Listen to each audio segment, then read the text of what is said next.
Fala pessoal, Alessandro Valentim aqui para mais um vídeo. Na verdade hoje eu quero falar sobre uma observação que sem a qual o fisiculturismo jamais seria o que é hoje. É isso mesmo. Como que o fisiculturismo saiu dos anos 30, daquilo que ele era, para aquilo que ele se tornou a partir dos anos 40. Mas antes da gente entrar no tema central do vídeo, como de praxe, se você não é inscrito nesse canal, considere se inscrever. Já deixa aí o seu like, o seu melhor comentário, compartilha com mais amigos, porque esse vídeo vai ser quentíssimo. É importante para que o algoritmo entenda que esse vídeo é relevante para você. E obviamente, sendo assim, ele vai distribuir para mais pessoas. Bom, dois caras, na minha opinião, foram os principais pais do fisiculturismo. Um deles é Florence Ziegfeld. Florence Ziegfeld era um produtor teatral que descobriu Eugene Sandon. E quando ele descobre o Eugene Sandon, ele entendeu que o público que observava as apresentações do Sandon estava mais interessado no seu físico do que na manifestação de força. E aí ele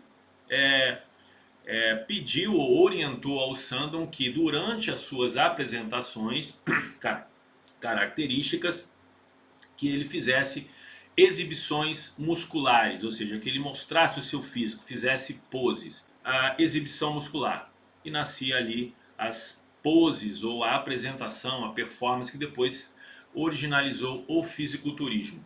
Naquela altura, o esporte que predominava não era ainda o fisiculturismo, que nem sequer havia nascido. Mas essa observação de Florence Ziegfeld trouxe uma nova mentalidade e uma nova proposta, tá, para o esporte, que deixava de ser, a partir de então, apenas um esporte de força, mas se tornava também um esporte de beleza. E aí houve a transição do levantamento de força para o fisiculturismo.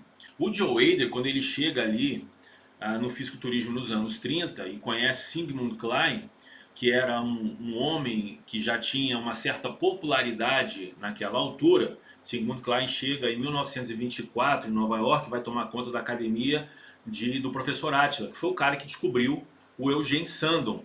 E ele se casa com a filha do professor Attila, a Grace, e em 1926 ele funda a sua própria academia, a Physical Culture Studio. O que acontece é que o Sigmund Klein tinha uma revista chamada Klein's Belt, que depois ela se fundiu com a revista do Bob Hoffman, a Saúde e Força, né? O Joe Hader, quando ele chega nesse ambiente, ele percebe que a informação que se tinha acerca do esporte ainda era muito precária, porque não se tinha ainda uma visão clara do que era o fisiculturismo. Na verdade, as únicas duas federações que existiam naquele período da história eram a União Atlética Amadora, do Bob Hoffman, na América, e a FIHC, Federação Internacional de Halterofilismo e Fisiculturismo, que tinha na Europa, que inclusive realizava também o seu Mister Universo. Para quem não sabe, uma das primeiras competições do Arnold foi esse Mister Universo da FIHC, que aconteceu em Berlim. O seu treinador na altura era o Kurt Murnau. O Kurt levou ele para competir lá. Ele ganha a sua categoria, que era a categoria pesada, mas no overall ele perde para o Bob Gajda, que naquele mesmo ano também venceu o Sérgio Oliva. Ou seja, o cara venceu os dois maiores fenômenos ali dos anos 70 no mesmo ano. O Joe Hader, quando ele entendeu que a informação que se tinha era muito precária, e ele já tinha ali a ideia de entrar nesse cenário, ele percebeu que esse era o caminho. Não tem informação, eu vou gerar informação. E aí, em 1940, ele lança a sua primeira revista, a Your Physique. Eu já vou voltar a falar sobre as organizações, sobre as federações e o que isso tem a ver com o Joe Hader. O que acontece? Ele lançou a Your Physique, que era uma revista especializada em fisiculturismo, mas isso não era o suficiente para gerar engajamento. E aí ele lança uma outra revista chamada Body Beautiful. Essa revista era uma revista um pouquinho diferente das tradicionais, porque era uma revista que trazia uma ênfase homossexual, ou seja, os bodybuilders eles eram expostos na revista nus. Não eram nu frontal, né, mas eram nu artístico, digamos assim. Então nomes como o Marvin Eder e o Clarence Ross, que eram dois bodybuilders ali muito conhecidos nos anos 50, pousaram para essa revista do Joe Hader. Essa revista do Joe Hader foi exatamente o que catapultou o fisiculturismo para esse meio mais popular, porque obviamente essas revistas eram muito mais aceitas no público que observava o físico dentro dessa importância. Só para você ter uma ideia, quando o Florence ele leva o Sandon para Chicago, né, na intenção de produzir eventos de circo com o Sandon, ele sabia que aquilo ali ia trazer muito dinheiro para ele, porque ele já havia percebido que aquela observação que estava mais relacionada ao físico do que à apresentação, era o foco central do que poderia acontecer futuramente para o esporte e para o business que estava obviamente envolvido ali. Então ele aconselha o Sandon a começar a fazer poses.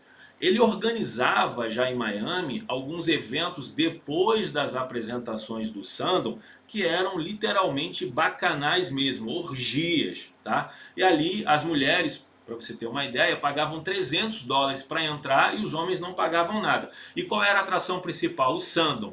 E o que as pessoas faziam? Tocava no seu corpo. Então o físico era o principal motivo de tudo isso que aconteceu a partir de Eugene Sandon, Sigmund Klein, Florence Ziegfeld, até chegar no Joe Weider. O Joe Weider também percebeu que esse era o público que tinha que ser acionado e começou a produzir a sua própria revista. Só para você ter uma ideia, um cara, talvez um dos caras mais importantes dentro da carreira ali do Arnold no início, ali nos anos 60, foi um cara chamado Ralph Putziger, que era dono da academia Universum Studio, que ficava ali em Munique, onde o Arnold foi dar aula em 1966. O Arnold foi levado pelo Albert Buzek, que já conhecia, porque o Albert Buzek foi quem realizou o Mr. Europa Júnior, que aconteceu em Stuttgart em 65, primeiro evento que o Arnold ganhou, e o Ralph Putziger era árbitro desse evento. Então eles arquitetaram ali uma maneira de carregar o Arnold para Munique, isso porque em Munique as únicas academias que existiam era do Ralph Putziger e a academia de um outro cara chamado Reinhard Smolana, que era um bodybuilder. Só que a academia do Reinhard Smolana, por ser um bodybuilder, por ser de um bodybuilder, ela tinha muito mais popularidade, porque as pessoas se espelhavam no físico do Smolana e obviamente se matriculavam na academia. Já a academia do Ralph Putziger não tinha isso. E aí, né, o Albert Buzek, aconselhando o Ralph Putziger, trouxeram o Arnold em 1966. Mas enfim, o Ralph Putziger era um cara casado, um senhor de idade, que era homossexual e que tinha uma revista para esse nicho. Quando ele viaja em 1952 para a América, ele descobre as revistas de fisiculturismo lá, ainda de forma precária, mas já sabia que o físico era a principal motivação da revista. Ele compra algumas revistas, leva para Munique, começa a vender, vê que tinha que ter um público engajado para comprar essas revistas, havia obviamente uma comparação entre o que ele fazia e o que estava surgindo, e aí ele lança uma revista chamada a Sport Review. E o Arnold fazia fotos para essa revista. E foi daí que surgiu a oportunidade do Joe Weider conhecê-lo, porque o Ralph Putziger, que já se comunicava com o Joe Weider, enviava as fotos do Arnold para a América, para o Joe Weider ver, e foi aí que o Joe Weider se interessou em carregar o Arnold para a América, para se tornar o novo garoto propaganda da IFBB, digamos assim. Mas quando o Joe Weider ele lança a Body Beautiful, ele lança com essa proposta de fazer dinheiro. Quando ele chega no cenário, no mercado de realização de eventos, ele já estava rico. E se não fosse, presta atenção, se não fosse a grana que ele fazia das revistas, principalmente da Body Beautiful, ele jamais teria a capacidade de peitar o Bob Hoffman. Porque o que aconteceu? Bob Hoffman era o presidente da União Atlética Amadora. Como eu falei, as únicas duas federações que existiam no mundo naquela atualidade eram a FIHC e a União Atlética. A União Atlética Amadora era a única federação que chancelava eventos pelo mundo. Então, Joe Weider, em 1946, ele queria realizar um evento no Canadá, chamado Mr. Montreal. Só que ele não poderia realizar esse evento se não tivesse a chancela da União Atlética Amadora. O grande impasse entre os dois, lembrando que o Joe Weider já foi aluno do Bob Hoffman, né? O Bob Hoffman é conhecido como o pai do levantamento de peso, mas depois que ele começou a entrar no cenário, ele começou a falar mal do sistema de treinamento do Bob Hoffman. E aí lançou, a partir daí, o seu sistema, o sistema Weider de treinamento. Porque ele entendia que existia um nicho para aquilo tudo. Todos os mercados dentro do fisiculturismo tinham um nicho que ele poderia ganhar dinheiro com aquilo. O Bob Hoffman, por sua vez, o acusava de ser o cara que só estava interessado em grana, que na verdade era isso mesmo. E por quê? Porque o Bob Hoffman, a ênfase do esporte para ele era a competição, era o esporte em si. O esporte era muito maior, por exemplo, do que o atleta. O Joe Eder, ele chega com uma nova proposta. E por isso que o fisiculturismo começa a tomar força. Porque ele entendeu, presta atenção, ele entendeu, assim como o Floyd Ziegfeld lá atrás, quando viu o Sandon, que o físico era exatamente o cartão de visita para que o esporte tivesse o reconhecimento e o seu sucesso. E não a força. O que continuava fazendo o Bob Hoffman. Quando o Bob Hoffman viu que o evento que o Joe Eder queria realizar era um evento com essa finalidade de promover a performance, o físico e não o esporte, e com isso ganhar dinheiro, o que ele fez? Ele falou, não, a minha chancela você não vai ter. E aí o que o Joe Eder precisou fazer? Que já era um cara que tinha muita grana, ele não dependia da União Atlética, não dependia do Bob Hoffman, as revistas já vendiam a pau, porque o público homossexual comprava as revistas assim como a Body Beautiful, a Your Physique. Ele promoveu o seu próprio show naquele ano. E a partir daí fundou, em 1947, a IFBB para a realização de eventos. E o primeiro evento que ele realiza em 1949 é exatamente Mr. América, o evento que tinha o mesmo nome da federação rival. E nessa observação que o Joe Eder faz com relação ao esporte, que é a mesma que o Floyd Ziegfeld faz com relação ao fisiculturismo, foi o que realmente levou o esporte para esse outro nível.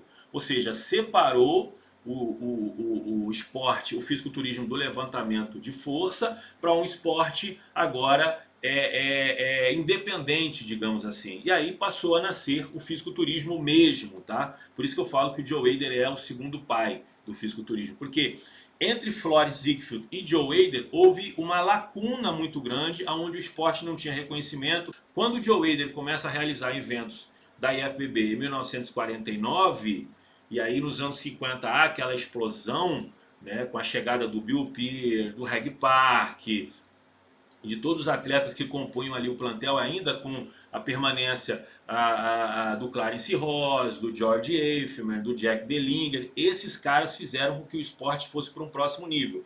E esses caras, eles eram expostos na revista do Joe Eder. Ou seja, a revista e as fotos eram o que realmente fazia com que o esporte pudesse crescer naquele momento. Sem isso, talvez o esporte não teria crescido e seria ainda um esporte pequeno. Quando o Arnold chega, e aí a gente está falando dos anos 60, ele chega com essa mesma proposta. O físico era o fator principal daquilo que se propunha, né? Era o que ia atrair o público para o palco, para o show. Então, foi exatamente assim que tudo aconteceu. Tá? O Floyd Ziegfeld lá atrás, observando o Eugene Sandon e observando o interesse do público a partir daquilo que eles estavam buscando no Sandon, que era o físico, começou a criar a ideia daquilo que se tornou em 1901 a primeira competição, com a realização das poses por parte do Sandon enquanto se apresentava. Ele fazia uma apresentação, um levantamento e depois fazia uma pose. E aí surgiu o fisiculturismo. E o Joe Eder, lá no fim dos anos 30, percebendo que havia ali uma lacuna entre a proposta inicial e o que estava acontecendo, copiou exatamente a mesma ideia. Ou seja, é o físico, né? O físico precisa ser mostrado. E aí o caminho que ele encontrou foi exatamente o público que se interessava por ele. Bom, pessoal, eu espero que você tenha gostado desse vídeo. Não deixe de curtir, deixar o seu melhor comentário e nós nos vemos numa próxima oportunidade. Forte abraço, pessoal.